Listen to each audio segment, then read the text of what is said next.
within 1 week. जी doctor Soomro साहब please बिस्मिल्लाह। बिस्मिल्लाहिर्रहमानिर्रहीम। पहली गुजारिश ये है कि हमें जब हम तालीम के हवाले से सोचते हैं तो सेक्युलर बन के नहीं सोचना चाहिए, मुसलमान बन के सोचना चाहिए। हम मुसलमान भी हैं। इस मुल्क को इस्लाम के नाम पर हासिल किया गया और जो लाखों लोगों ने कुर्बानी दी वो इसी नारे पर कि पाकिस्तान का मतलब क्या, ला इलाहा इल्लल्लाह। जब बर्रे सगीर पर अंग्रेजों ने कब्जा किया तो उन्होंने जो निज़ाम तालीम दिया, लॉर्ड मीकाले जो उस कमेटी का सरबराह था, उसने कहा कि मैं ऐसा निज़ाम तालीम दे रहा हूं कि ये हिंदू और मुसलमान उस निज़ाम के पढ़ने के बाद या तो ये ईसाई बन जाएंगे, अगर ईसाई न बन सके तो कम से कम हिंदू और मुसलमान भी नहीं रहेंगे।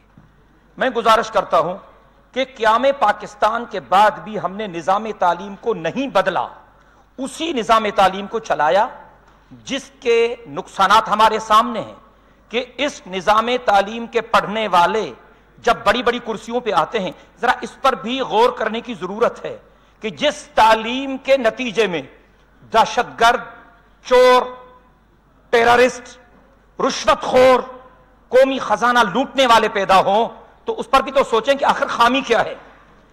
किताबुल्लाह और सुन्नत रसूलुल्लाह दो बुनियादी चीजें हैं और किताबुल्लाह का जो मजमून है वो इंसान है। किताबुल्लाह और सुन्नत रसूलुल्लाह के सिवा हम कुछ भी नहीं कर सकते। मैं मानता हूं कि फनून की भी जरूरत है लेकिन दीनी उलूम की भी जरूरत है और मजमून है किताबुल्लाह का इंसान और मजामीन बड़े 3 हैं, तौहीद, रिसालत और आखिरत। हमारे इन जदीद किताबों में इसका तस्करा फिजिक्स में, केमिस्ट्री में, बायोलॉजी में नहीं मिलेगा। ये नमाज, रोजा, हज, ज़कात, ये मसाइल आपको इन किताबों में नहीं मिलेंगे। इंजीनियरिंग की किताबों में, मेडिकल की किताबों में ये चीजें आपको नहीं मिलेंगी। अगर ये चीजें हमारे सरकारी इदारों में पढ़ाई जाती तो मैं समझता हूं बहुत सारा मसला हमारा हल हो जाता। मैं मिस्र भी गया हूं, मैं सऊदी अरब भी गया हूं और मैं मिस्र में पढ़ा हूं अल अज़हर यूनिवर्सिटी में। वहां के सरकारी इदारों में इतनी दीनी तालीम दी जाती है कि मैट्रिक पास बच्चा भी अच्छा भला मौलवी बन जाता है। यहां पर सारा निजाम उलट है, इसलिए पूरे निजाम पर नजर-ए-सानी की जरूरत है, नंबर 1। दूसरी चीज यह है कि फनून यानी ये इंजीनियरिंग, ये मेडिकल, ये फलान फलान फलान, ये फनून ये जिंदगी की जरूरत है और दीनी उलूम ये जिंदगी का मकसद है।